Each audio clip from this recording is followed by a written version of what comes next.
The Bayou, or Gator Creek, depending on where you see this one, the DA raids a meth lab somewhere in the bayou, and those chemicals get dumped into the water, which results in these gators getting high, making them bigger, stronger, and much more aggressive.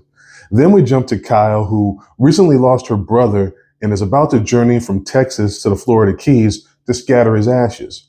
She goes with some friends, but instead of driving, one of them charters this cheap flight, and cheap translates into a pilot that is drunk and the plane barely works. Shortly after takeoff, there's this malfunction. They crash right in the area with all these doped up alligators. The pilot didn't register a flight plan, so no one knows where they are, so no one's coming to save them. Now, this was a pretty straightforward setup, which is fine. Not looking for realism, just some decent kills. But they spent that limited budget on all that awful CGI. And when they did do the practical effects, it was actually much better. They ruined any of the suspense. Each scene was kind of telegraphed with who was going to die next. The acting was bad, and the characters are mostly unlikable. Now, the ending was fine. It was decent enough. And I mean, they kind of had a layup here, and they fumbled the execution.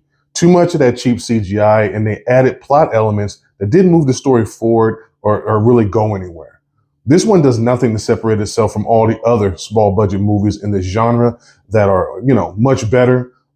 Cocaine Bear is a good one if you want to watch one of these types of movies. So what did you guys think?